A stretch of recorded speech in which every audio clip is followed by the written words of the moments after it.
Thanks for checking. 34.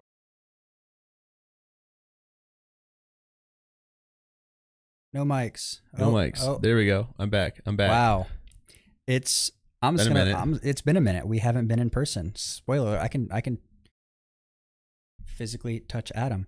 It's been so long that we forgot how to set our mics up. You know, it happens. When you got to plug your mic in somewhere else for the first time in a long time, things change. Anyway, thanks for checking in on the State of Basketball Podcast, episode 34. I'm Adam Miller, and I'm here with Jaren Wilt each and every week, and we're going to be bringing you the news and notes on all 11 Division I schools in the state of Indiana, because in 49 states, It's just basketball. I'm glad we've been going live with most of our interviews, but we've got an interview that's coming in 2 weeks? 2 weeks. And I totally butchered our intro. Was it our intro? It was our intro. I totally butchered our intro. And luckily that was not live. No, it's pre-recorded. So got to redo that one. No redos here when you're going live. You just got to let it roll. But we are, so if you've been following along at home and you've been listening, you've been checking in every once in a while, we've had some pretty awesome guests recently.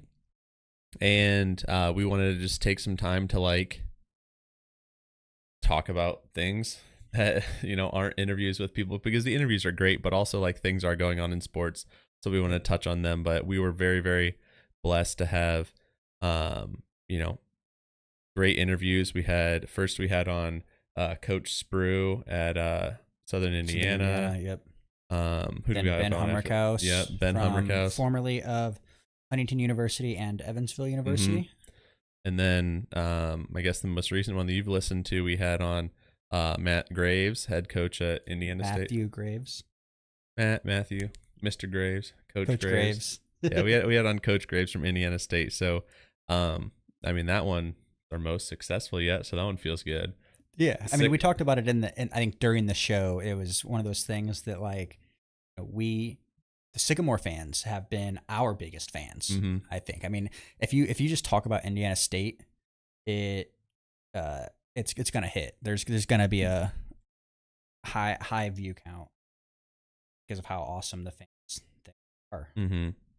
Yeah, we were ones who were kind of championing that they should make it into the tournament. We were kind of following along all year, tooting the Sycamore horn. So it's nice to see, the Sycamores come out and want to listen to their new head coach.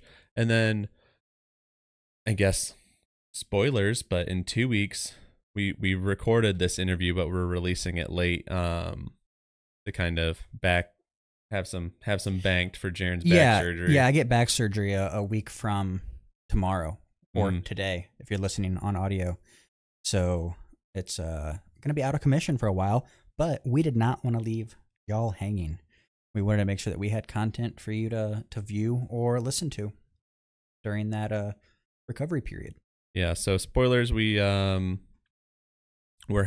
on, or I guess for you, we'll be having on Brooks Miller from Trine. So we have had a 2-time coach of the year and a 1-time national champion.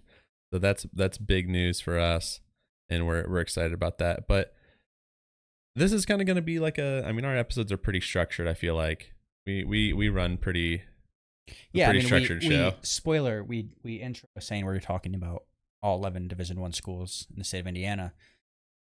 We're not really going to talk about that too much. Like Adam said, we have there's a lot of sports going on. Basketball off season, so not a lot of basketball going on. And we just wanted to talk about everything going on. And I text back and forth all the time, as most people do with their about sports. But I figured, why not talk about it to our viewers? Yeah, we're just gonna hit on some things that have happened in the last, I guess, month plus. Yeah. Because we've been, we recap some things, but we just want to talk about some things that have gone on. We're not going to talk about everything, and we just kind of were like, I don't know, what do you want to talk about? I don't know, this happened, let's talk about that. So it'll just be free flowing, and so I don't know, anything else you want to tell the people, Jaren? No,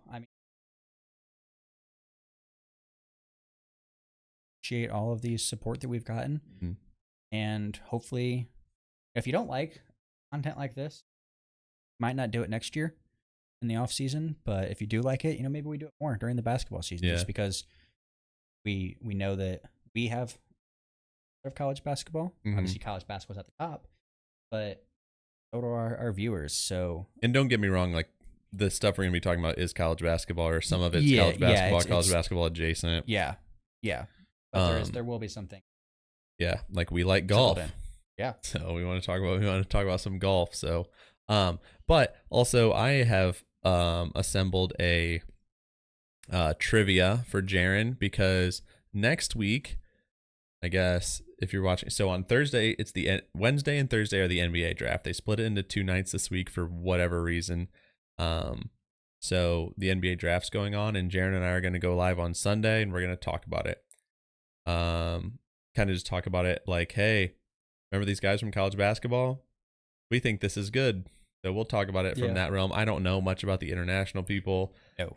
So we're not gonna watch it live, just because we ourselves will need some time to study up and understand some of the folks that were international or even might have come from the G League. Mm-hmm. Yeah. So we're gonna talk about the NBA draft, and I have put together a state of Indiana NBA draft trivia for Jaren. So that'll be fun. That'll be at the back half of the show. So if you're here for that, come back, fast forward, or stick around for it and play along. See if you can do better than Jaren. Spoiler alert: I won't. Yeah. So I suck at my track record of trivia on this show is. It's hard when you're on the spot. Yeah, it's hard when you're on the spot, but also there's just so much stuff that goes on in my brain Mm-hmm. that I struggle connecting the dots sometimes. Yeah.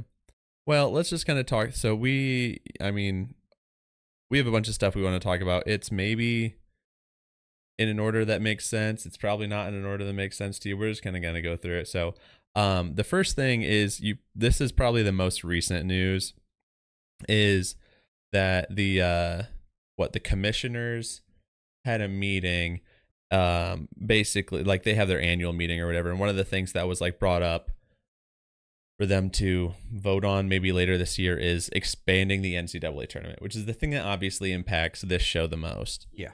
And like this year, there's been talk of expanding the NCAA tournament, which I'm not a fan of. I think it's twofold. I think after this season, I became more of a fan of it, just because with the current field, teams that we like and support didn't get in. Looking at you, Indiana State. Yeah, I think expansion helps with that. It might help make some smaller mid-major leagues a two-bid league if they're just outside the bubble. But at the same time, if we continue expanding, you expand it once, which they already have, by adding the 4 play-in games. Yeah, or I guess 2 play-in games. Yeah, they went from 64 to 68. Yeah, now they want to do it again. Yeah, and then again, it takes out some of the allure. Isn't the right word?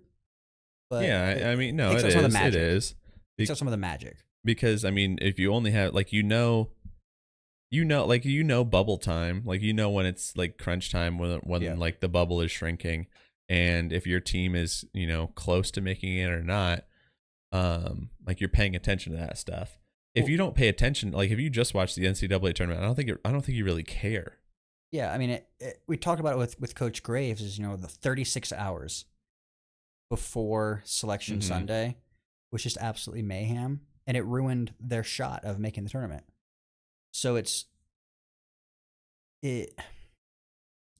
impacts situations like that, I think. Yeah, I mean, I just don't think it benefits the mid-majors. So let's just kind of talk about, so they have been talking about, like it had been floated around that like they were talking about expanding.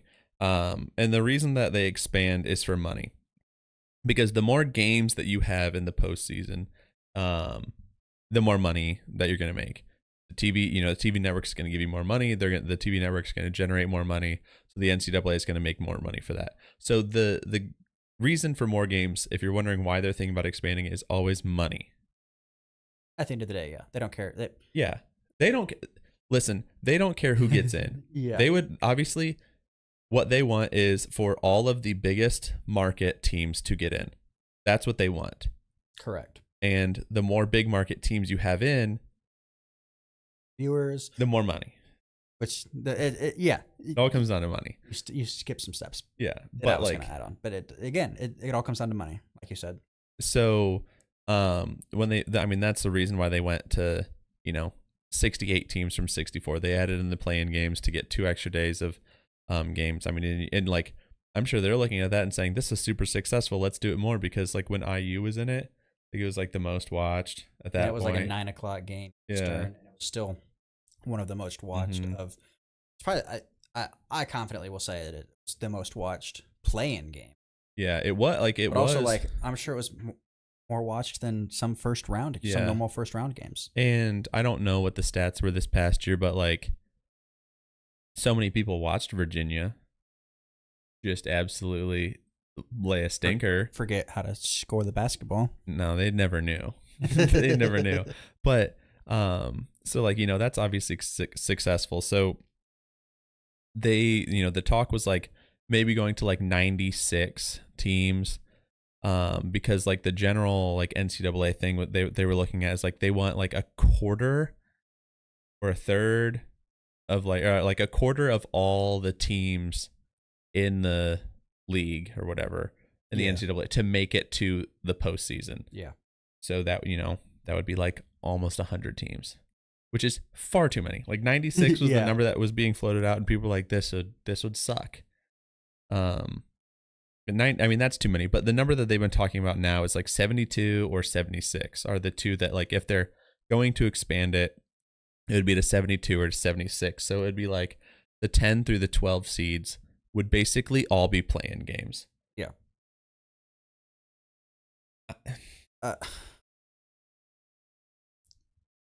I just don't like it. It's not it's okay. So it's not the worst way to expand it. As long as they protect the auto bids. Yeah. Which they should. I can't see a world where they wouldn't, but at the same time, it's the NCAA. Yeah. I'm not a big fan of the NCAA. The question that comes to mind is it going to get more mid-majors into the tournament? Which I like to think, I like to hope. Yeah, I'd like to hope, if you look at so let's look at last year. Some of these teams declined, I think. Like Oklahoma declined a bid to the NIT. But they were so the first 4 out last year. So, teams 69 through 72 in the tournament were Indiana State, Oklahoma, Pitt, and Seton Hall. Okay, that's one mid-major team. Yeah. One who everyone thought should have been in. Anyway. Yeah. So you get one more mid-major team, and then you look at the the 1s and the 2 seeds who were in the NIT last year, who would theoretically be that next, 73 through 76 teams. You have Wake Forest, Villanova, Ohio State, Cincinnati, and Utah. A lot of power conference teams there. Yeah.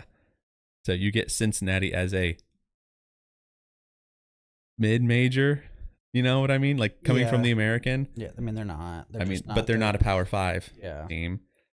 So it's like, okay, that clearly doesn't benefit the mid-majors. And Pac-12's gone. There goes an auto bid. So that's going to go to probably high major teams. Like, it's going to go to the Big 10, the Big 12. Because like, and those teams that would have gotten in, like UCLA, if they get in, they're going to get in to the Big 10. So that's another, another Power 5 team. Like Yeah. three or 4 bids a year, still staying with the Power 5 and not going to a single mid major. I feel like I just don't like. I don't think it's the end of the world, but I feel like you get one mid major team in Indiana State this year. That's not a win. Like, that's not a win. Oh yeah, I mean, I'm with you on that. I just, yeah, And I know that there are scheduling changes. Teams are required to schedule less on Division One teams, which means that they're going to schedule tougher teams in theory. But at the same time, we talked to Coach Graves. No one wants to play them. Right. They're struggling to find their non-conference scheduled team, like fill that. Yeah, especially because they have the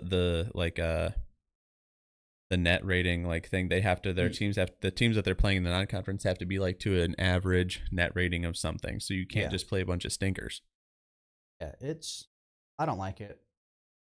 I really don't. Like, obviously we're still gonna watch. Yeah, I'm not gonna not watch. And like the end all be all is they're probably going to expand it. If they're talking about it this much, they're probably going to expand it more likely than not. Will it go to 72 or 76? I don't know. If they're going to expand it, just go to 72. But I think, like you said, it is a slippery slope. I think the media rights deal is up in 2032 is when they'll negotiate a new deal. The media rights being True. Yeah, with Turner Sports. But I think by that point, we're going to be watching games on ESPN 8. I think at this rate. Well, I think by that point you want to they want to have more teams in so they can negotiate even more money for their next contract. But the end all be all is it will just add more play-in games. And on Thursday and Friday of the NCAA tournament, it will be a 64 team bracket. Yep. On Thursday. Right. Which is ultimately no changes to that. Yeah. It's just ultimately they're just trying to get viewership on Tuesday and Wednesday. Mm-hmm. Which is I propose they just move the games up earlier in the day. They don't play a play-in game at 9:00 Eastern, at 10:00 Eastern. Oh, just have them Wednesday and Thursday or Tuesday and Wednesday be long, have 4 games and start them at make it 3. Make it a 3:00 and a 6:00 game instead of a 5:30 and 9:45. Yeah, I think they just make them so late because they're like, no one's taking these days off work. Right, but if you play at least during the day, earlier in the day, you're gonna get more viewership, I would think, because on the East Coast there are so many. The East Coast is very dense, right? And people don't want to stay up late to watch a game that they don't care about. It's a play-in game. But if you make it earlier in the day, they might watch it because they care about the NCAA tournament. Maybe. But I mean, okay, so if they have 72 teams, that would mean that we have 8 teams. So 4 games. Is that right? We already have 4 games. We have 4 games now. So we'd have to have 2 more? No. Yeah. 2 more. Yeah. Anyway, you'd have to have more games. And one thing that they talked about was having a Western first 4 site, which if you do that, I'm not mad, because Indiana had to drive to Dayton and then fly out to what was it, Portland? I think it was the other way around. They had to fly out to Portland to play the play-in game. No, Dayton's always the play-in games. They had to drive to Dayton and they had to fly. They had to fly to the first round in Portland, which is not fair. So if they had that, that would be fine. I just don't want it to happen. That's the ultimate. I just don't want it to happen. I don't want it, and it's probably gonna happen. But whatever. So hopefully, I was listening to the CBS Eye on College Basketball, and they were saying that this could be the latest. This could be voted. The latest this will be decided is March or May of next year. But they think they'll probably have their decision and they'll vote and decide by the end of the calendar year. Yeah. And and we forgot this. This would go into effect not the next tournament, but the tournament after. Yeah. So the 2026 tournament. 6 season, yeah. Right. Yeah, the 26 tournament. So not that far off. Watching a lot more basketball, apparently. I guess. And they're not going to shrink the season or anything, which is fine. But I don't know, man. It just if you told me that if you told me that they were going to do this, but guarantee like 2 more mid-major bids or something, like 2 bids will go to non-Power 5 teams, I would like that because I think they deserve to be in. But then also, I mean, what if it's an anomaly year where they're all bad? Yeah. You know, like everyone who should have won their conference did, and you don't have like an Indiana State situation. I mean, out of the Missouri Valley, Indiana State and Drake should have gotten in, but like, yeah. But how often does that happen? never, probably. Exactly. And I just think like this committee that's voting on it, it's the conference commissioner, right? There's a lot more mid-major conference commissioners than Power 5. I guess it would be Power 5 because it was Power 6. It goes down. So gotta think that like they're gonna try and not get their way, but like look out for their own leagues. Yeah, I just feel like the Power 5 commissioners have all the power. I don't know what it's like in that room, but I feel like they're the ones who make all the decisions. I like to think that everyone has a vote. Not that they're equal, but like everyone has a vote. I guess it would make, but and so you've got more votes voting. Vote this way, or we're gonna take Cincinnati. We're gonna take them from you. Great conference realignments going. Yeah, it'll be the North and the South. This is getting me fired up. Let's talk about success from Indiana. Man. Boy turned man. Boy turned man. Raised in the great state of Indiana. Legend. Hall of Famer. Future Hall of Famer. Celtics won the NBA championship. Mm-hmm. Led by... Yeah, behind the scenes, you know. We talked to Matt, you know, we could talk to Coach Graves, and he said that he, as great of a coach as Brad Stevens is, he thinks he's actually better like behind the scenes as like, I don't know his role as manager. Is he the general manager? President of basketball operations or whatever. President of Celtics. Yeah. He's the one who makes all the decisions. He's the one who assembles the team. Coach Graves said that he thinks he's actually better at that. He's the Nick Fury. Yeah, basically. Of the...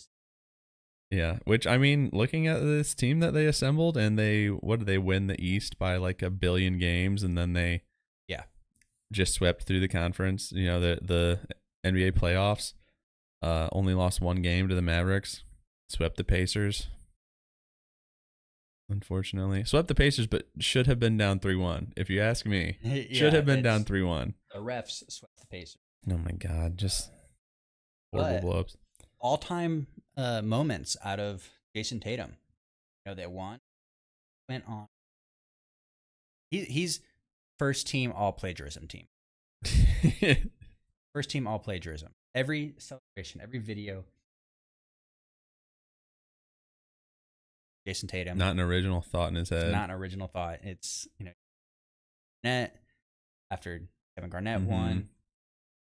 Steph Curry. He mimicked Kobe with pictures of the trophy. Mm-hmm. Kanye West. Yeah, I think in order of like most forgivable to least forgivable, him copying the Kobe one is least. No, that's most forgivable for me because everyone does that. Everybody takes that picture, I hate it. Yeah, but because Ayo DeSumo did it, dude. You remember that? Yes, I remember when they won the Big Ten champ. Yes. Like, oh my gosh! Like, it's just one of those things. We did it. Became an iconic moment. Let it live. Like, let it live as its own thing. The more people do it, the less iconic it is. Everybody want to be Kobe. In 20 years, people are going to be like, oh, they're doing the Jason Tatum picture. No way, dude. Kobe's like, hang that in the Louvre, man. If that's not hanging up somewhere, like that is an all-time sports photo. That's what, and like, that's why it was like everyone has done that. And let it. You think he You think he texted Kobe I guarantee he before texted. the game? I'm sure. After the game? When was that? You remember this? When yeah.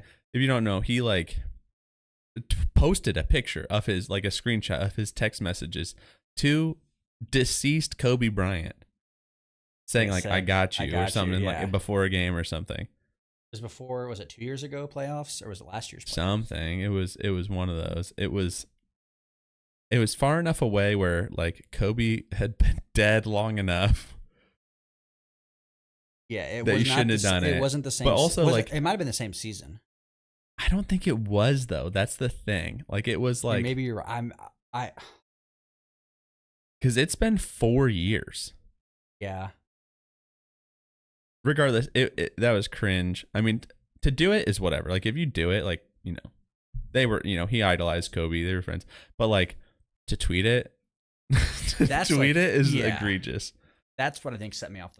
I like Jason Tatum. Yeah, I really do. I think he's a superstar. Like, let your game talk. The most egregious one to me was probably Kanye's, the one where he copied Kanye. What did he say? Well, everyone's asking what we'd do if we didn't win. Yes. I guess we'll never know. Yeah, which everyone knows that quote. Like, everyone remembers that. So like, that's the most, like, Steph's. What they gonna say now? Fine. What was the other one? Oh, Kevin Garnett. He didn't say, I thought he was going to say anything is possible. If he said anything is possible, that would have been. He changed the words that he said. We did it.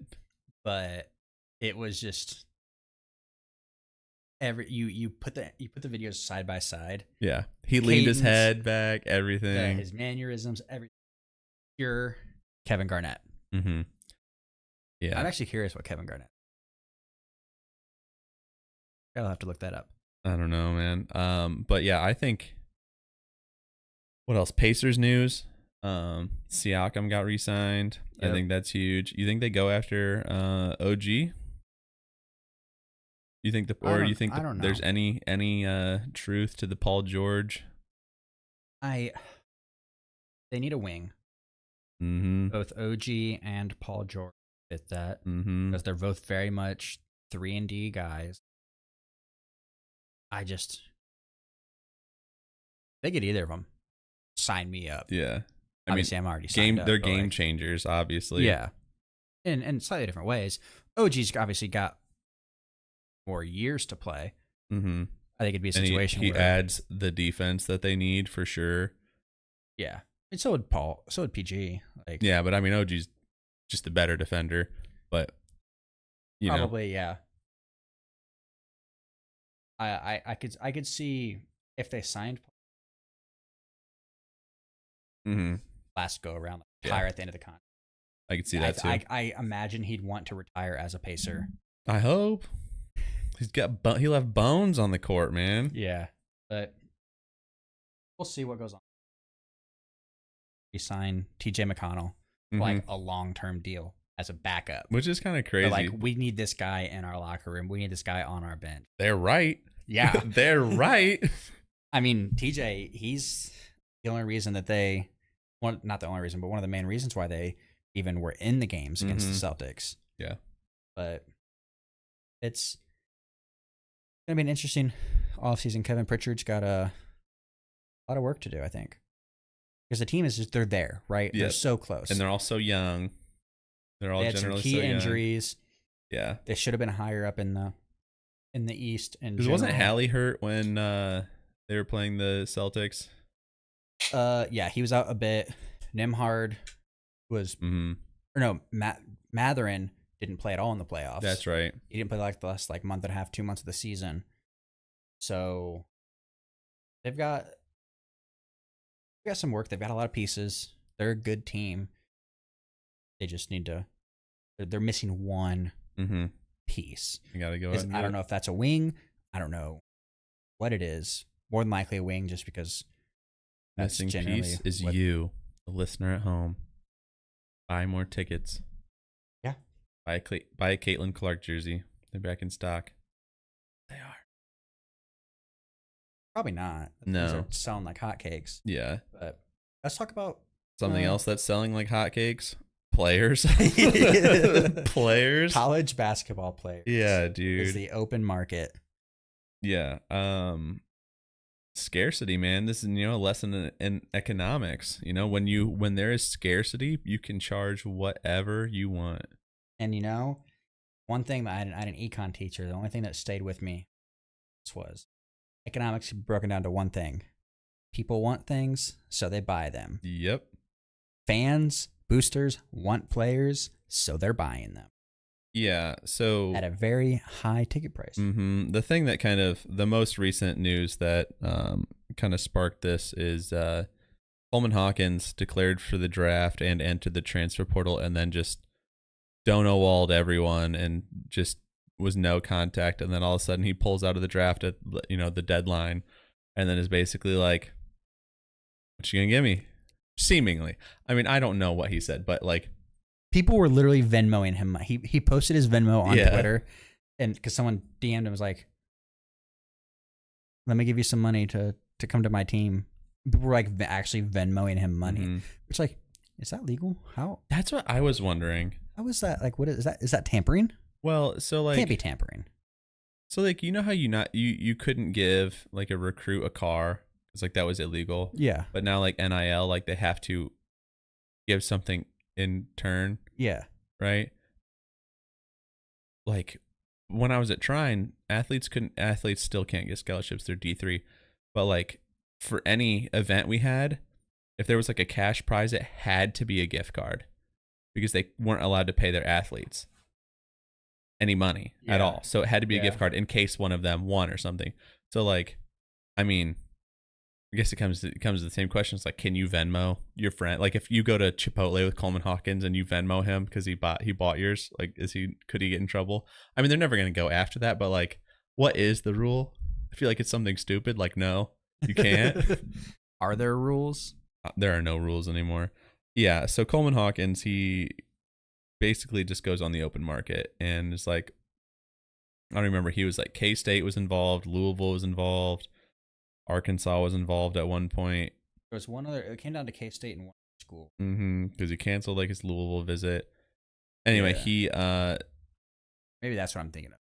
Like it was down to K-State and Louisville. Yeah, a couple of people were not coming to Louisville. Yeah, a couple of people were involved. But he leaves Illinois and he goes to Kansas State and he gets a like what I thought was like a $2.2 million NIL deal. $2.2 million.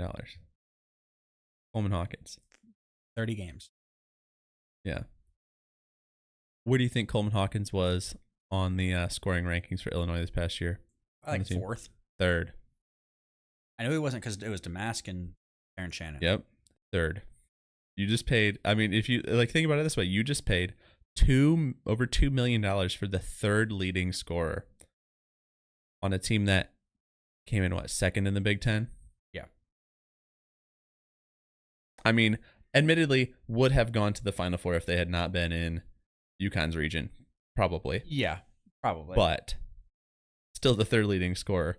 So NIL is just getting out of hand. I mean, it's kind of always been out of hand, but like it seems like they're pushing, I mean, lack of a better term, they're pushing the envelope here. It's like, what can we do? Because well, I remember everything blew up for NIL with Nigel Pack. Kansas. Left K-State. It all comes full circle, baby. Well, yeah, you're right. He left K-State, entered the portal. First year NIL was a thing. Signed with Miami. Got a $400K a car. $400K a year for 2 years. $400K a year for 2 years. $800K in a car. Yeah. To go to Miami. And everyone was like, oh my God, what is going on? Mm-hmm. Is this allowed? This is insane. This is egregious. Like, and also like Nigel Pack, like that guy, you're giving him that much? It's kind of the same thing. Like you're giving him that much money. And here we are 2 years later, we're giving out mills for a single year. Mm-hmm. Yeah. And like Gray Osibor transferred, or or is it Utah State, and then Utah State. he moves over. His coach at Utah State moves over to Washington, and then his coach his coach gives him $2 million to come to follow him to Washington. I would have followed him anyway. Yeah, But hey, here's $2 million. but same thing here. Like a lot of the people had already been picked out of the portal. Like all the good pieces that you wanted were out of the portal. I'd say Coleman Hawkins isn't worth $2 million. Great Osibor is definitely not worth $2 million. Yeah. But it's like, you need a piece. You got to get them. Yeah, then I guess that's what it comes down to. People want things, they buy them. Mm-hmm. People wanted that piece, so they marked up the ticket price. Yeah. They being player marked up the ticket price. Yeah. We talked about, I don't remember if this is on air or not, but we asked about like Ben Hummerkaus, like if NIL he's ever heard of it, like causing issues, and he didn't really have an answer for us. But like he also had, at that point, he had not been in a locker room where someone is making $2 million. Yeah. So I mean, I'm sure it makes things interesting, but like the thing that makes me mad is the way that the media goes about it. Like people were like, "Yeah, Coleman, get that bag." Like, yes, like, and then What else are you gonna do? But then, like when Umar Ballo, they said the number was 1.2 million, and then like Coach Ya like tweeted out and was like basically saying like that's cap. Yeah. Right. But then people were like, you would pay $1.2 million for him. It's like, dude, apparently that's a steal. That is Like I think he might have been first team Pac-12. he definitely was. Yeah, I mean he's good. Yeah. Like he is a great player. Mm-hmm. And like Hunter Dickinson last year, $1 million. Coleman Hawkins, twice as much. A year later, and Hunter Dickinson was an All-American. Yeah, Hawkins he was. has never made an All-American. Hunter Dickinson was a kid that going into last season I thought could be Naismith Player of the Year. Yeah, could have been. And was definitely could have at the start of the season was definitely in the running if Zach Edey was never born, for sure. Right. For sure. Yeah. Staying on the topic of Coleman Hawkins here. He tripped at a lot of Purdue fans, so I'm sure Purdue fans will probably get a kick out of this, but he was on, I don't remember what show he was on. Sleepers Media or something like that. And he was basically saying that, like, yeah, if we played UConn again, if we had a chance to, game plan, like, we win that game. He said if they played another half, they win that game. Mind you, they were down 30. They lost by 30. Bro, I've never seen a 30-0 run. I don't think anyone. Yeah, I don't think anyone has that. Like, nothing stands out to me in a tournament game. Yeah, like, okay, yeah. I mean, sure. You obviously, like, after you play them, you then know what you're actually up against. So do they. They got the best, they got the best coaches on the sideline, probably anywhere. Yeah, you can scout better than anyone, and it shows. Like the way they just like. But it was all part of the game. It was all game plan. It was a bad game plan. Coleman Hawkins stood in the corner for the entire first half. Makes no sense. Didn't get an open shot. Yeah, they're not gonna give you that open shot. Yeah, dude, come on. I don't know. You think Klingon's worried about you at the 5? Yeah, seriously. No. Yeah. He's just, and even if he is, he's gonna outscore you. He is. Yeah. He's just gonna outscore you. Yeah, because he's gonna eat you alive. Yeah. Blocks on the other side. Like they could have brought like his B game, maybe a C game, and still beaten them. Yeah, it's. Not to discount, like that Illinois team was good, but they were not UConn good.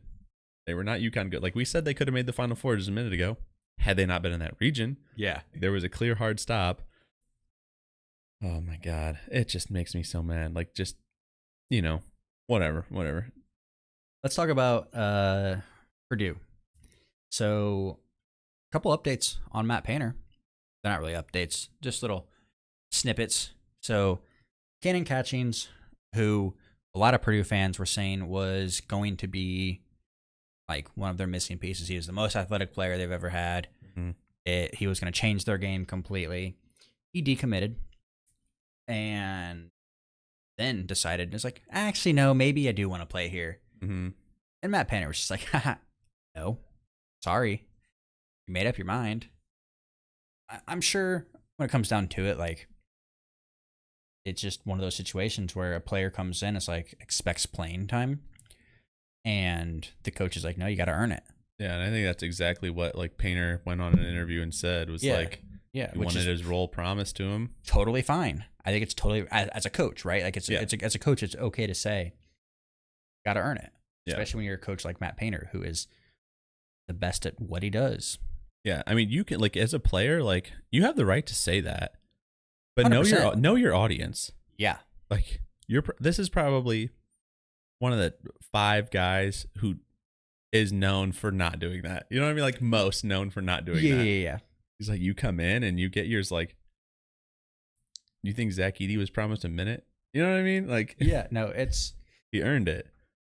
He and Catchings did go to BYU, which a lot of people thought was weird.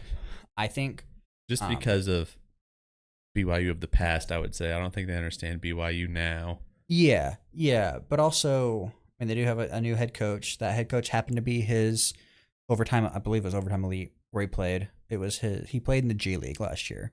He played overtime elite. He played in the overtime elite. Cannon did. I thought overtime elite was a team. It's a whole league. It's a whole league. Like either way, thing. His coach said he played last year in this developmental league. Went and took the BYU job. I thought the BYU coach was an assistant. He was the head assistant for somewhere in the NBA. There were connections between the assistant or the head coach and Catchings. Okay, my understanding was that he just wanted to get to the NBA as fast as possible. I thought it was a combination of that, but I mean, overtime elite is also a branch of like they kind of fall under the NBA umbrella. I don't think they do. I think that their own thing. I don't know, man. It's stupid either way. But I'm pretty sure, like, the way I understand it is that the coach at BYU was the lead assistant on an NBA team, and Cannon Catchings picked BYU basically like NBA connections. He's going to get me to the NBA as fast as possible. This fits what I want to do, which for him I think does make sense as well. Like, it wasn't like hearing that he committed to BYU was not that surprising to me. Because I mean, it seems like he wants to get to the NBA as fast as possible. And, you know, Matt Painter's going to make you earn it in practice if you want to play. You looking him up? Because I'm genuinely curious. I don't even remember his name anymore. Kevin Young. Yes, Kevin Young is the BYU head coach. I'm going to take a shot in the dark. He was the lead assistant for the Blazers. Suns. Okay. He was at the Suns most recently from 2021. There's a couple-year gap, which... Maybe he was the lead assistant. I thought he was just at the NBA. This is great content, everybody. Tell us about what else Matt Painter did. Well, hang on. I want to stay on this.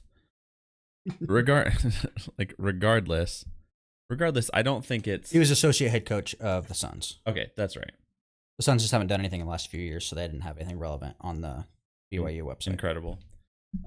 Yeah, so he was, you know, I mean, weird that he came down to BYU for sure, but like makes complete sense that he would go to BYU based on what his goals were. It just is weird because it's BYU. Like, BYU is just a weird place to end up, just no matter what, if you're trying to ball. But hey, I mean, that's just the changing landscape of college basketball. So I love. Side note, did you hear Kevin Young has a beard, right? You saw his picture. Kevin Young has a beard. Yeah. You're not allowed to have a beard if you're employed at BYU. Did you hear about this? They're so excited about him that like there's apparently a thing called like a beard card that like I don't know if this is. Sorry, finish your thought. There's like a thing called a beard card in Mormonism, and they're trying to like get him one so that he can keep his beard and doesn't have to shave it. Otherwise, he just has to shave his beard to work there. That's actually incredible. You know who else has a beard? Assistant coach Tim Fanning for BYU, who got hired at BYU, who was Overtime Elite, the head coach for Overtime Elite, the Cold Hearts, which is the team that Cannon Catchings played on. Okay, that's sense. What it was. We pieced it together. Yeah, we pieced it together. So Overtime Elite is not affiliated with the G League. We could use an intern, unpaid, to help us with these fact checks during shows. But yeah, so I mean, it works out for Purdue because I mean, he was a weird fit at Purdue, regardless. A little bit personality-wise, it seems like, and I think definitely personality. I think like last year or within the last year, he had basically like tried to decommit or something. Well, he like deleted a bunch of pictures off his Instagram and only left pictures of his Indiana visit, which is weird. So a lot of Indiana fans were like, "Oh, we got him here. He's gonna decommit and come here." Didn't happen.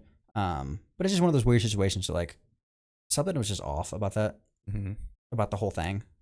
Yeah, I mean, I think it's probably better for Purdue this way. You were oversigned on scholarships anyway. Solves that problem. Yeah, so that problem's gone, and you don't have to have like someone else who's like getting more NIL, like give up their scholarship. Yeah, just to give it to this guy who doesn't even want to be there by all accounts. Yeah.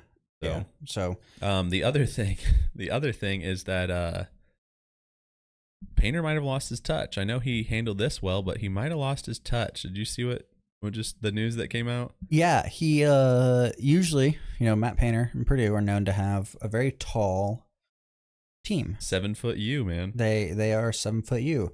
If you're over the height, if you're over the age of 7 feet. If you're over the height of 7 foot, you've got a good chance to get a call from Matt Painter. You'd think, unless you're this guy. Yeah, what's his name? Olivier Roux. Yeah, Olivier Roux, who is 7'9". He was 7'6" like 3 months ago, and grew to 7'9", going to Florida. Yeah, dude. That's tall. 7'9" and like 30 or 40 pounds, like lighter than Edie. Yeah, he's just this twig. He looks. I mean, he has good movement for a dude who's 7'9".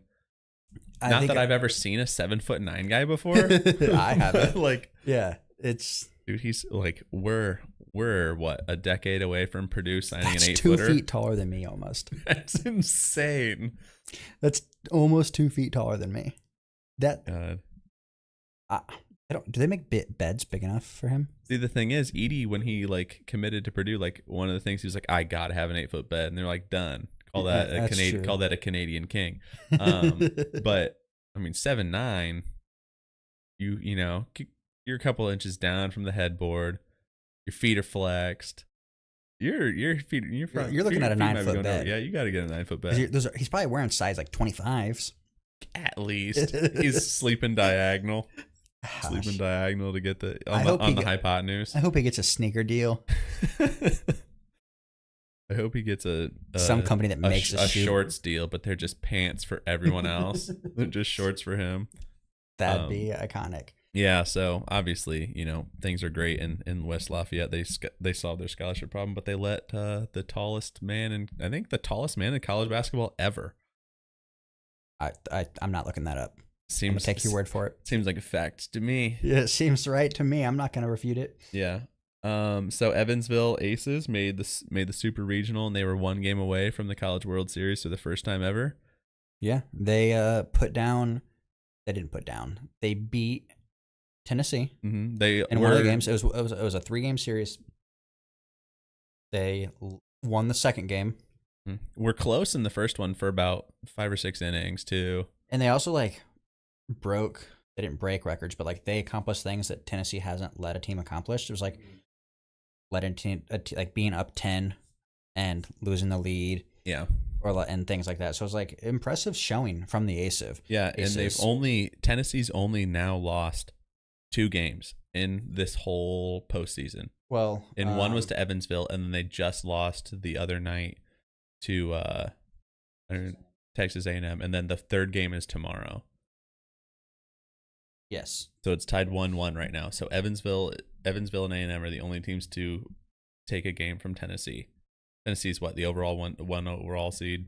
Yes, they were the number 1 overall seed. A&M's 4th, I think. Yeah. Dude, I would have been so happy.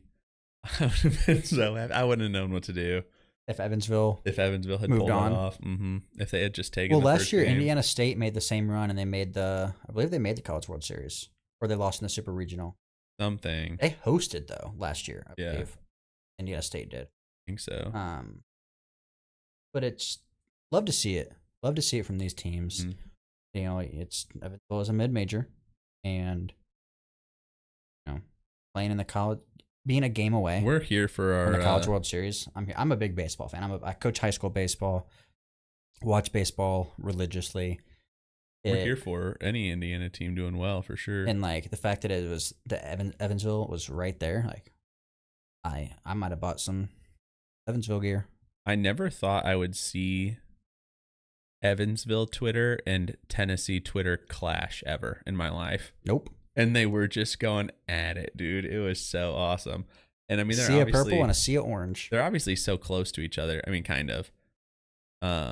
They're a lot closer than you would think. Yeah. Evansville's so far south. They're sneaky close. Yeah. But didn't pull it off. And then other random Indiana baseball news. You see Southern Indiana's coach moving over to Indiana State. Yes. Because Indiana State's coach went to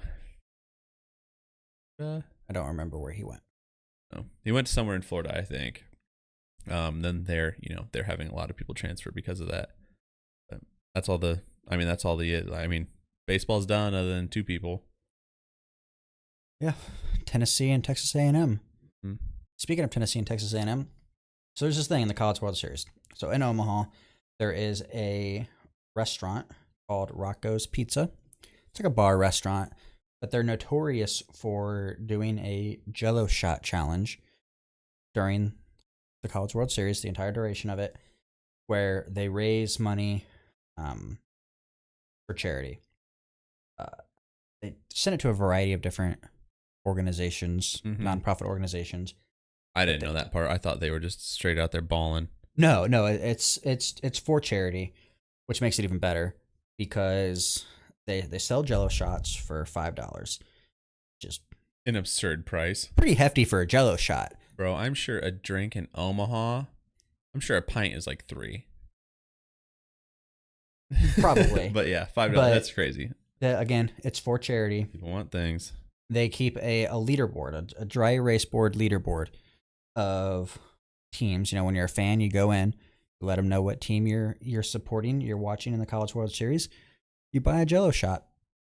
Last year, for example, they raised $142,000. Oh my God. In Jell-O shots.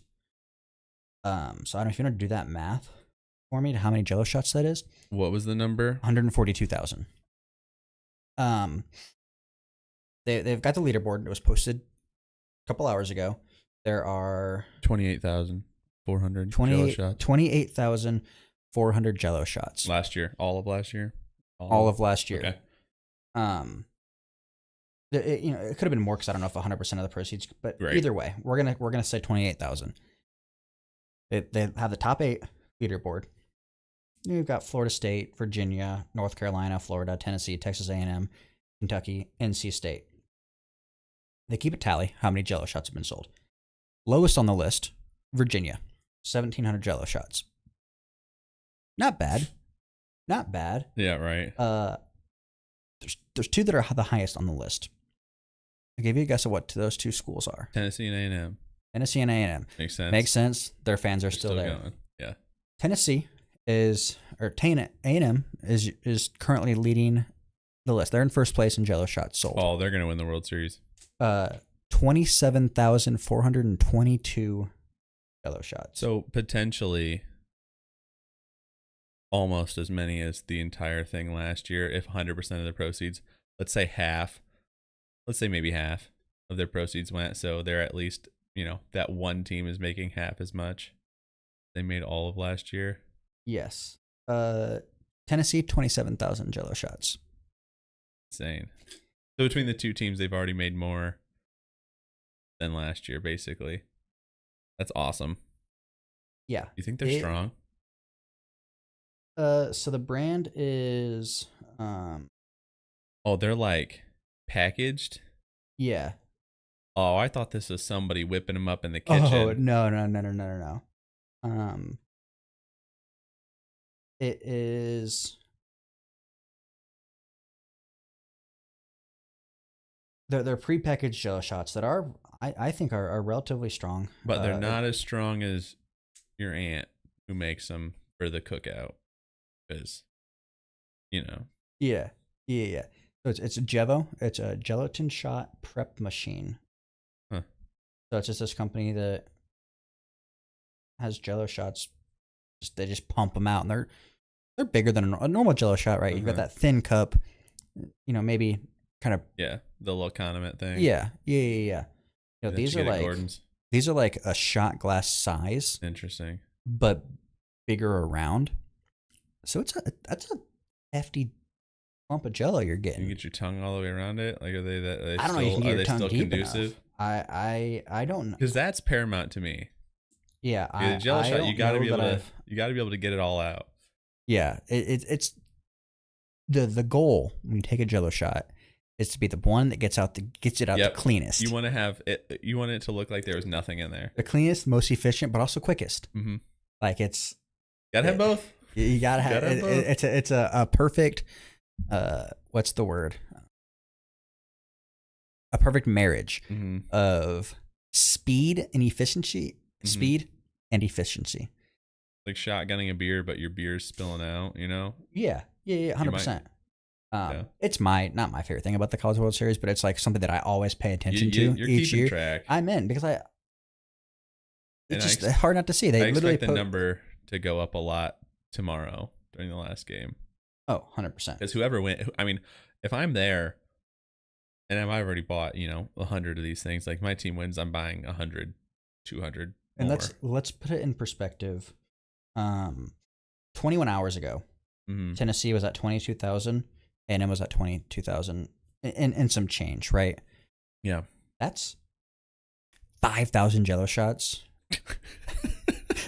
in less than a day. Bro, at least they're just pass them out. But like, what's that fridge look like? Let's go. They're storing them things at people's houses. Let's go next year. Let's go next year. Let's go to State Omaha. of baseball. Never been to Omaha. Peyton Manning told me about it all the time. I'd like to go sometime. He talked about it every snap. Dude, like hundreds of times a game. But that's good news. Another set of good news is former Illinois. What a segue. Former Illinois basketball player Terrence Shannon was found not guilty, and I want to put it out there and say, like, we didn't talk about this when it happened. We mentioned it. We were like, this happened. We're not addressing this. Yeah, we're talking about about this. We're going the to suspension. The player was suspended. Yeah. Which I think, he was suspended because they have a policy that if you're ever accused of sexual assault, you are immediately suspended, which is a school policy. Makes very sense. Reasonable. Yeah. And I am of the mind that, like, if someone says, guy or girl, that they are sexually assaulted, we should be able to believe that person, because 100%. You should not be lying about a sexual assault, right? Nope. I want to give the benefit of the doubt to the person who says that they were abused. As this trial went along, or like before this trial went on, like, or during the season, Terrence Shannon, like, basically sues the school, gets like a temporary restraining order that says, no, I only have so much time. Like, this is affecting my life. Like, I didn't do this, first of all. Yeah. This is affecting my life. I have, like, the NBA draft. This is going to affect my draft stock, my chance to make money. reasonable thing. They reinstate him, and then plays the season. And before, like 2 weeks before the trial, they give him a plea deal. Like, you will do no jail time, but you'll have this on your record. Yeah. And his representation was like, nope. Like they were that firm. Yeah. To say like, no, like he's innocent, which, great lawyer. Yeah. And, like at the time, you like the whole time, like when he's playing, it's like, you better be sure that he's innocent. Like you better be sure that he's innocent, because like if you reinstate him and then he gets convicted, like you look horrible. Flip side is if you don't reinstate him and he's innocent, like you look stupid. So, I mean, it's really like a kind of a lose-lose there. But they don't take the plea deal. And then, my God, dude, the trial was... Yeah, during the trial, text messages were released because those are discoverable. And there were text messages between the... like a group chat. It was a group chat between the alleged victim and their friends.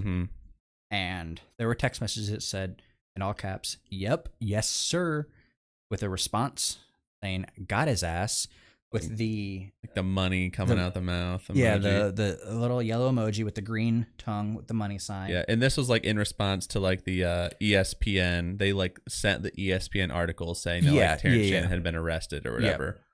Yep. So that came out, which is pretty damning. Weird. Yeah.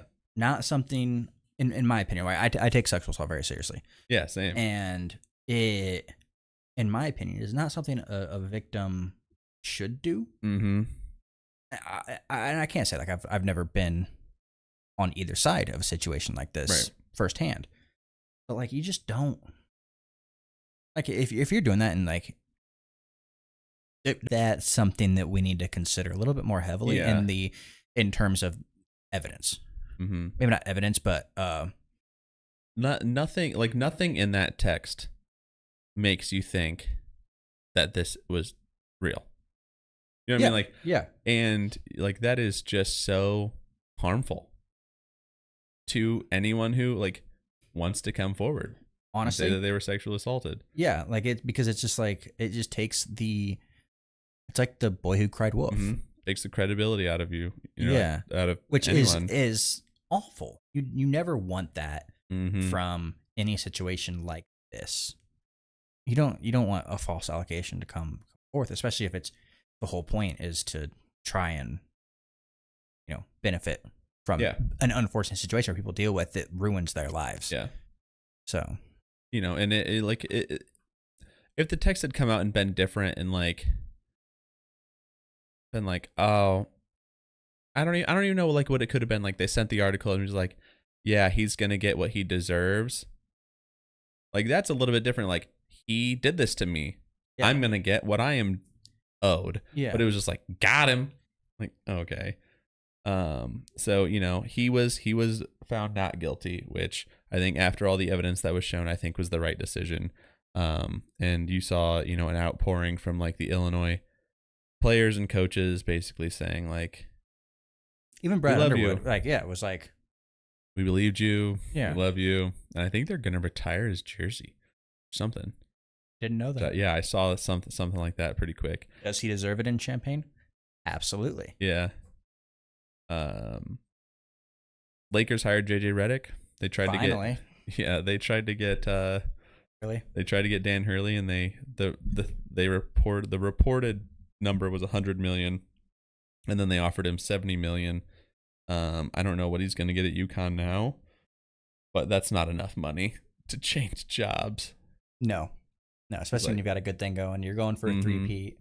Like I did respect Dan Hurley. I don't know if it would have impacted his decision, but he texted Alex Karaban and Alex Karaban was like, "Stay." And if Karaban's going to be their best player next year. Probably is their best returning player. Yes. Like, how do you, as a coach, right? I couldn't do it. Like, if I was going to take a job, I coach high school baseball. I talked about it a couple minutes ago. But if I was going to take a job at another high school, like even money aside, and a player was like, please stay, Mm-hmm. I'm staying. But then add in the thought that Alex Caravan, days before, had just taken his name out of the draft. Yeah. So, like, I'm sure if Dan Hurley was going to take the job, Caravan would have stayed. He would have stayed in the draft. Yeah. Because he would have gotten drafted. He would have gotten drafted. He would have gotten drafted somewhere in the late first round, somewhere in the early second round. But yeah, he would have gotten drafted. I would have been, dude, if I was Caravan and he left, I would be so pissed. Oh, yeah. But then, yeah, go ahead. I would say, but JJ Redick got the job. I'm a big JJ Redick guy. Mm-hmm. I've loved him. Hated him when he was at Duke, but that's just because he's the cold ass white boy at Duke. You hate. There's one every year. You always hate him if you're not a Duke fan. So him getting the job, there's hope for me. I think it's great. It's apparently he has an incredible resume. You and I can go from podcasters to Cavs head coaches, head coaches. Let's do it. Who says no? We could live out our dream. We could. Fired head coaches. I talked about it last week too to someone. I was like, my dream job is a fired NBA head coach. It's just a fired head coach from with a heavy contract. Yeah. It's just the payouts that they get. But isn't the Cavs head coach? No, the Pistons head coach got fired and got a massive payout after 2 years ago getting fired. Yeah. And having he made like $130 million in contract buyouts for getting fired. NBA is crazy to me because it's always like, it's just the same dudes.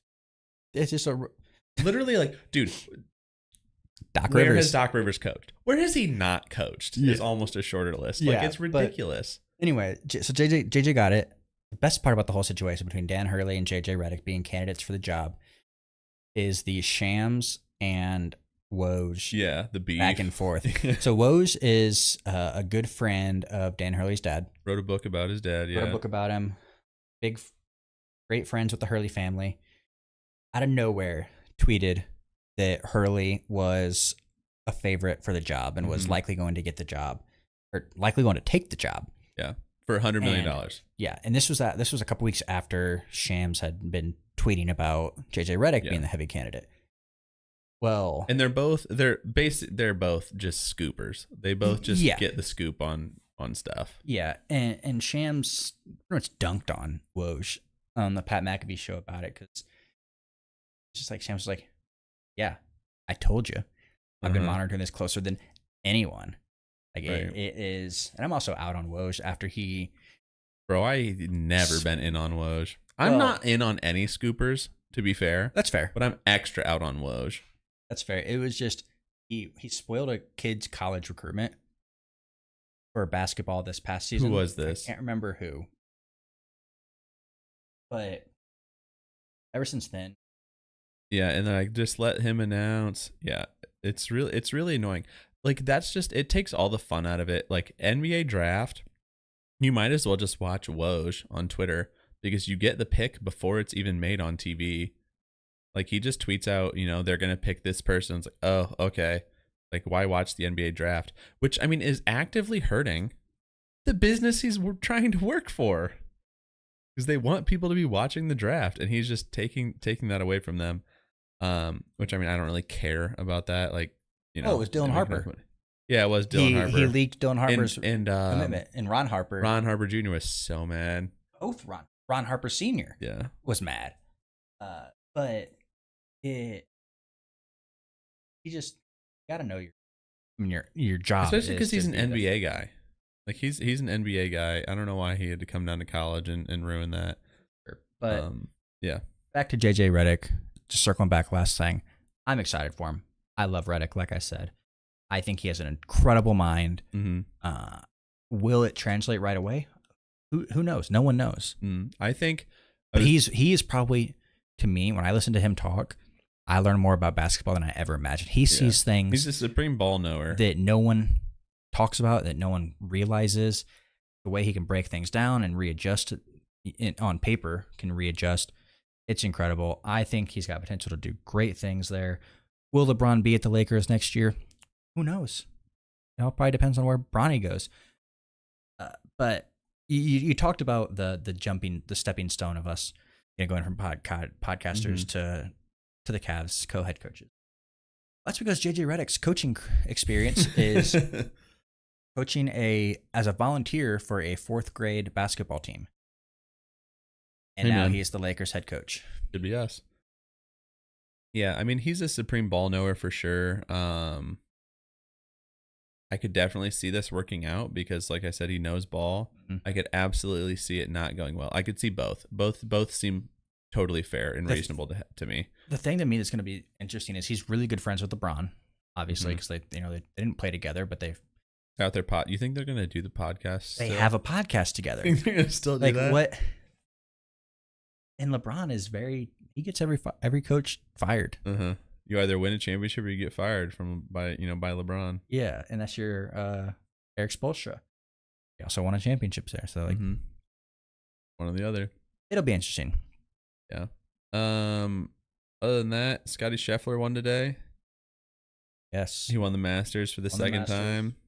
He also got arrested. At the Masters. No, at the tournament after the Masters. Yeah, at Valhalla. Yep. Louisville. He with that win, he's been world number 1, the most dominant golf player in the last year and a half, 2 years. He second player ever to win 6 matches in a single PGA season as world number 1. Mm-hmm. And he's like the first person to do it before July since Arnold Palmer or something. Yeah, the only other player that has won 6 at world number 1 is Tiger Woods. Good company to be in. Great company to be in. I saw something crazy. I don't remember the stat, but it was like Scottie Scheffler would have to be number 1 every single week for the next 15 years or something to match the number of times Tiger has been number 1. Weeks. Yeah. So will he get there? Probably. He's good, man. He's so good. He's good, but he hasn't won everything. No, and I think that's... But I mean, you never do. Right. I'm glad that he hasn't. I think that would just make golf not fun. I'm just mad that he didn't win at Valhalla. Yeah. That would have been iconic. He gets arrested the morning of round 2. He goes in, wins, hoists the trophy. Plays a pretty good second round, and then third and fourth rounds were just not good. Just imagine if he hosts the trophy and he's like, can't detain greatness. Don't call it a comeback. He would not. He's too modest. No, he never would have. I mean, he's a guy, when he got arrested, he was sitting in the waiting room or in the holding room, and one of the officers was like, "You need anything?" Hey, he's like, "You just sit with me." He just wanted someone to sit in the room with him because he was just nervous. He was scared. And he was like getting his stretches in and everything. Yeah, he was stretching for his round in a prison cell or jail cell, I guess. Iconic. Legend. Yeah, it got a mugshot, dude. Yep. You need to get those shirts. Who's also a legend? Bryson DeChambeau. My favorite player in professional golf. People hate him so much, and he's done a lot for his image recently, but people hate him so much. As soon as he came on the scene when he was just chugging his protein shakes and people started hating him, I was like, I like him. I think stuff like that is good for the sport. I know people think it's bad for the sport. I'm not a fan of Liv per se. And he's obviously a Liv golfer. But I just like him. I like who he is. He's a huge golf nerd. He tracks everything, the way he practices, the way he warms up. Him talking about soaking the balls in Epsom salt to figure out where they're he wants to find heavier. where their center of gravity is, so he knows every time he hits the ball to let it roll end over end. Yeah. And that's nerd stuff. Yeah. You just don't. And he's just out there ripping it, dude. I idolize him.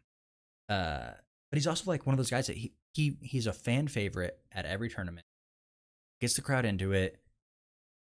After he won the Open, he ran around Pinehurst number 2 for hours with the trophy, letting any fan who wanted to touch it. Do the same thing. He hit a massive putt on the tour last week, and after he hit it, he turned to the crowd, got him hyped up, grabbed his ball, threw it from the green into the stands, missed, bounced off someone's hand, Mm-hmm. he ran around the bunker. It was there, the green side bunker, to grab it, go up and hand it to someone in the middle of a round. Yeah. Like, it wasn't hole 9. It wasn't It's hole a 10. live round. Or it Those wasn't barely count. hole 19 or 18. It was like the 7th hole. It's just like one of those things that he loves. Fans, he's high energy. Best thing he did for his image was sign that golf ball and toss it to that kid, or just toss the golf ball to the kid, or whatever he did. And then the man grabbed it and he hawked him down and told him to give it to the kid. Like, that's the best thing he did for his image. Which is also like a week ago. Yeah, which is incredible. It was during the Open. I respect that. I respect that so much. He's a huge YouTuber. Yeah, he's a goofy guy. Loves the game of golf. Anyone that I've seen love. He has fun with it. Mm-hmm. It's more than just a job for him. Which I think is great, because I think there are people out there that there is a job for them. What makes me mad is, like, you remember when he like first popped on and he was obviously, trying to drive the green whenever humanly possible and cutting corners and everything. Yeah, he still does. It's like, still does. I know, but like when he was first, people were first like, this guy, he's so bad for the game. It's like, okay, what do you think the average golfer is trying to do on the tee? Like, if they're probably playing terribly, they're not breaking 100. They're out there trying to hit their drive as far as humanly possible. Before Bryson was ever around, that's what they've been doing for hundreds of years. Yeah. You go up there, and if you're not going to play well, you're trying to hit it as hard as you possibly can. You don't care where it goes. So, like, you're not bad for the game.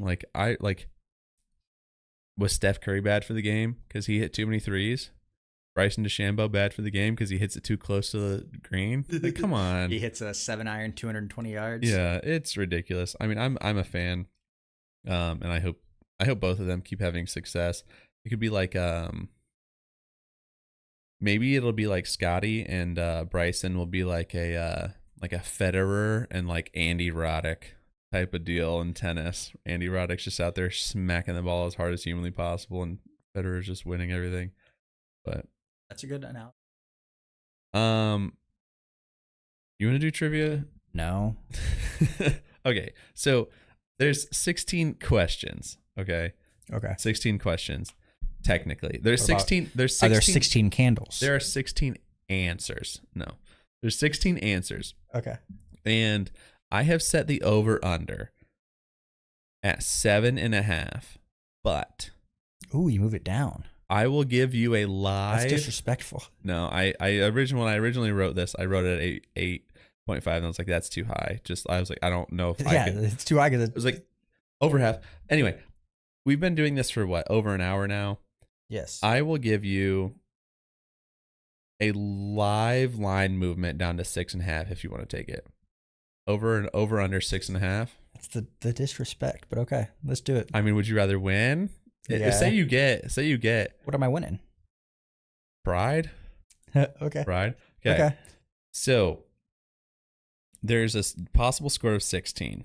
There are 16 answers. There's not 16 questions. I have 16 answers, or fingers, but hopefully you have 16 answers. So we're doing Indiana College NBA draft trivia.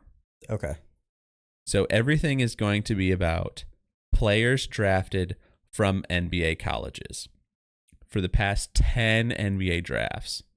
So that's 2014 to 2023. Okay. This is not for any points here. But yes or no, has there been a player from an Indiana college drafted every year for the last 10 years? From 2023 or 2014 to 2023, has there been a player from an Indiana college picked? No. That's correct. 2020 and 2021, no one. So like Kyle Guy doesn't count. He played at Virginia. He's from Indiana. Yeah. Like Jake LaRavia, who played at Indiana State but then transferred to Wake Forest or wherever the heck he went. Doesn't count. He was drafted. Okay. But Has to be drafted he was drafted from an Indiana college. Okay. Okay. So there are only 4 schools represented here. Can you get 3 of them? This is not for any points. The points start when we start guessing players. Guess the... Purdue, Indiana, Butler. Nope. No Butler representation in the last 10 years. Notre Dame. Notre Dame. And there's one wild card that you would never get. Valpo. You know who it Put is? some respect on my name. No, I have no idea who it is. Okay. All right. So let's just go 2014. So highest draft pick. We'll talk about that. And latest draft pick. We'll talk about that afterwards. But 6.5. Let's see if you can get 6.5 here, Jaren. 2014. I will give you the year. And if you don't know, I will tell you where they were drafted. The position, like the position number, or the school? The number. Oh, okay. So like 10th. Yeah. And then if you don't have an answer, I will give you the team where they were drafted to. And then as one last one, I will give you the school they came from. Okay. So 2014, there was one player drafted out of Indiana, out of an Indiana college. Play along at home if you're here listening. 2014, there was one player drafted. Senior year of high school. This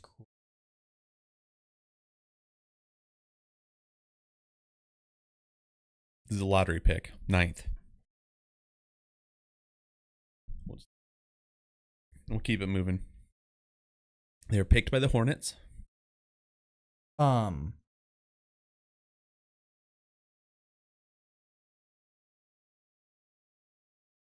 I want to say Hayward. But you said no Butler representation. Nope, that was before. That was before. That was what, 2011? Who from the Hornets? Cody Zeller? No, nope, that would have been after. after. That was before. That was 2011. That was 2011. My gosh. They're from... That was the right school there, Indiana. Sneaky one here. Great player. Watford? Nope. That's too soon too, isn't it? Yeah. I 2013 would have been Zeller. So yeah, I think you missed him. Zeller and Oladipo were the 2013 year. Okay. They picked 2013. When you said they're only one, I was like, okay, it can't be Zeller. But then you said the Hornets. I was like, well, gotta be Zeller. Who? Noah Vonleh. Oh, I love Noah. I know. 9th to the Hornets. I didn't realize that he went to the. Putting the years together with teams, it's gonna be the hardest part. Yeah, I think. Okay. So next, 2015, there were 2 players drafted. I'll give you a hint. I won't tell you where, but they were both from the same school. One of them I don't think you're gonna get, but if you don't get it, it's even funnier if you don't get it. One of them I definitely think you can get. Langford? Huh? Romeo? No. Nope. Blackman? Nope.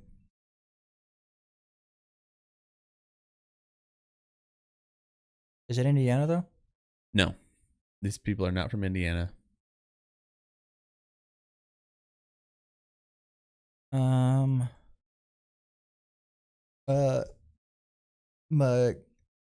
So I will tell you. Canadi, or the dude from Notre Dame. He had there's double C's in his name. I'll give you that one. Pat Connaughton. Pat Connaughton, Notre Dame. So now you know the other guys from Notre Dame. Pat Connaughton was picked 41st by the Nets. This other guy from Notre Dame, he was picked 19th by the Wizards. I don't remember anyone else from that team.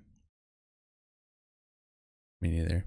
And this is even funnier that you didn't get it. His name, picked the 19th out of Notre Dame from the Wizards, Jaren Grant. Never heard that guy before in my life. His name is spelled Jerian, but his name is Jaren, which is ironic that you didn't get it. All right. So 2016. So you're at 1 of 3 right now, which to be fair, I had you getting only Noah Vonleh there. I thought you were going to get Noah Vonleh. I thought you might get Pat Connaughton, which is why I moved the line down to 6.5. Yeah, I couldn't think of his name. Mm-hmm. But I knew you were close enough. Played for Jaren Grant. I will give. I would have thought of it, but I will give you Pat Connaughton. The 2016, there were 2 players drafted again, and they went back. These players went back to back, 45th pick and 46th pick to the Celtics and Mavs respectively. 2016, different schools in Indiana. Blackman? No, I'll tell you right now, he was picked. He was undrafted in 2017. James Blackman was. Was he? I couldn't remember if because he signed with the Celtics. I think. Yeah, somewhere. He was undrafted though. This is 2016. Oh, this is 2016. One from Notre Dame, the other one from Purdue.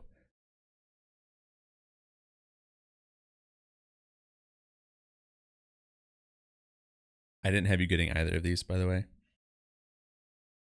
Hammonds? AJ Hammonds from Purdue. No idea who from Notre Dame. Demetrius Jackson. Oh, okay. Gettable, but I didn't think you would get there. Okay, so you're at 2. It's remembering the teams each year outside of Indiana, like outside of IU, is where I. So you're at 2. 2018, no, 2017. 2017 is the biggest year. 2017, there were 4 players drafted. Carson Edwards. Carson Edwards was not drafted in 2017. Like he went undrafted, or 2017 is not the right year? Right, it isn't, because it's could be both. No, it's definitely not 2017. He was much older. No.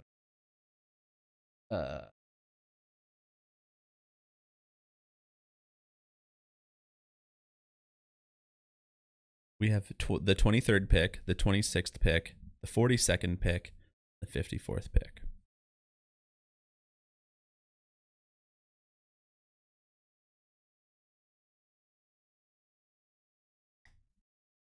We talked about one of these players tonight.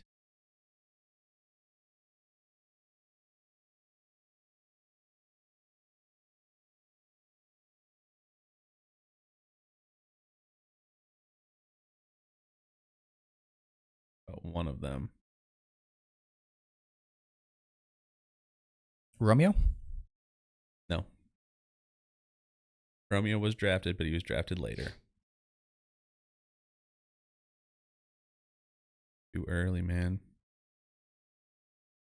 We were out of college when Romeo was drafted. And I see. I can't keep track of the years. They junior year of college. I also drank a lot junior year of college. I don't have. Okay. Two players from Indiana, one from Purdue, one from Valpo. Will she? Nope. I think he left in 2016.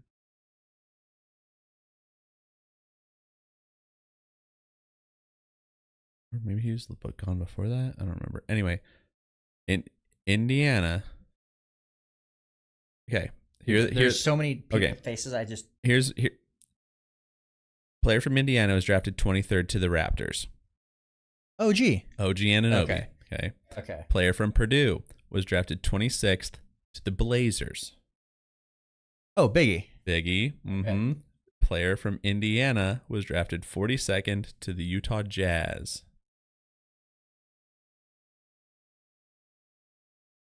Was getting backup minutes a couple years ago. I don't know what he's doing now.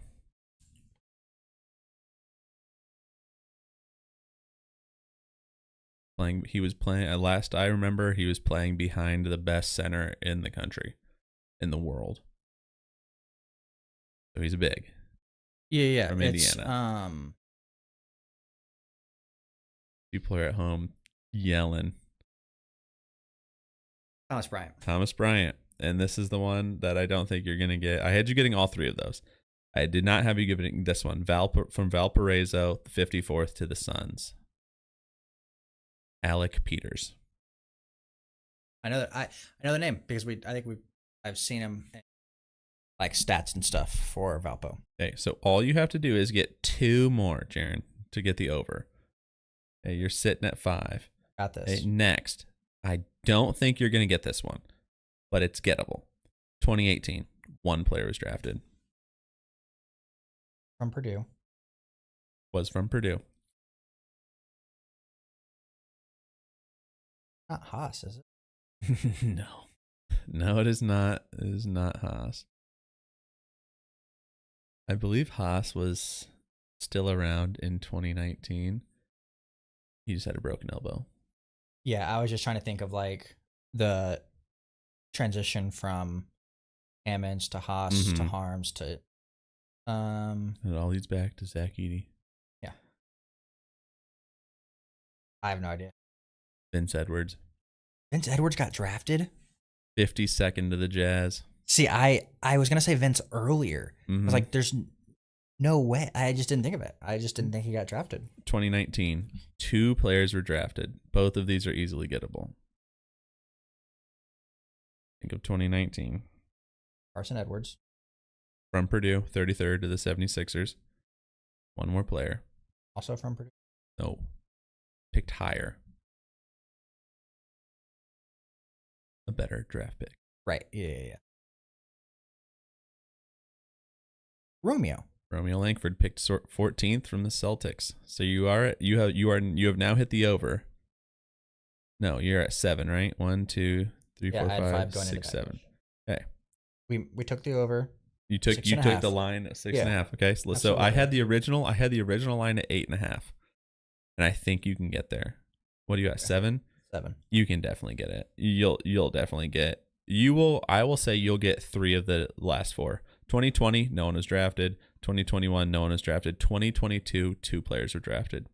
I have you getting one of these.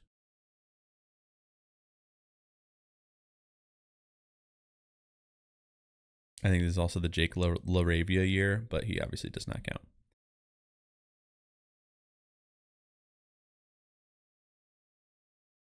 For 2022? Mm-hmm. Do you want either of the draft numbers? 5th and 25th.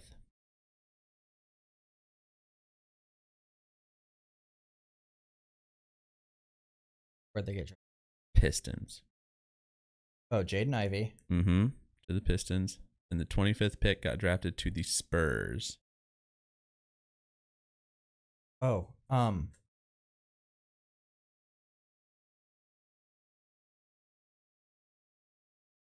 so close. Like you can see it.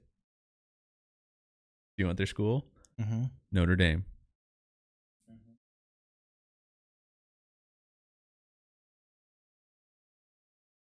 Blake Wesley, drafted 25th to the Spurs. Now, 2023, our most recent year, there were 2 players drafted. You should be able to get both of these. Hood Shafino? Mm-hmm. For a bonus, where was he picked? What spot?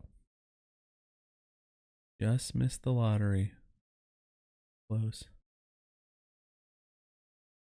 17th? 17th to the Lakers. And the other one, 2023?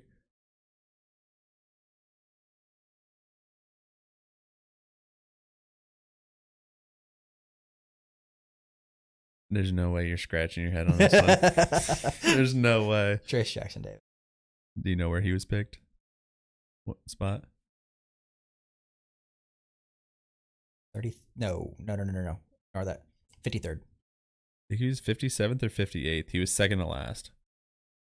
Okay. And I don't remember if there were 58 or 59 picks last year. So that puts you at 2. So 2, 3, 4, 5, 6, 7, 8, 9, 10. So you hit my 8.5. Put some respect on my name. Hey man, you were so scared about this. So I also don't watch the NBA draft. No, but like, I mean, it's a just notorious non-draft watcher. The ones that I thought were absolutely ungettable. I did not think you were going to get Jaren Grant, and I didn't think you were going to get Demetrius Jackson. Blake Wesley, yeah, knew you wouldn't get Alec Peters. Vince Edwards was like, I was going to say his name like a year. You know, he's like Vince Edwards is one that's hard for me to pin down on the year. I almost guessed his name, but like I wasn't confident that he even got drafted. Yeah, and then Blake Wesley, I didn't think that you would get, but I thought that it was gettable. So you got 10 out of 16. Good job, Jaren. Hopefully you guys did better at home than Jaren. More than likely you did. Yeah. I don't know. That was fun. I like making trivia for you. I hate doing trivia. I love trivia, but like in the moment. Yeah. You did well. There's just so much. I'm good at trivia for like random things. Yeah. Like, ask me the slogan for Winston cigarettes. Smokes good like it should. Or tastes good like it should. All themed. Yeah, I mean, of the ones that I thought you would get that you missed, I had you getting Noah Vonleh. And we did have someone in the YouTube chat that knew it was Alec Peters. Nice. I think that's the only one that I thought you would get that you missed. Noah Vonleh. I just can never remember the years. Like, there was so much sadness in that time of Indiana basketball. Did what? 1 year?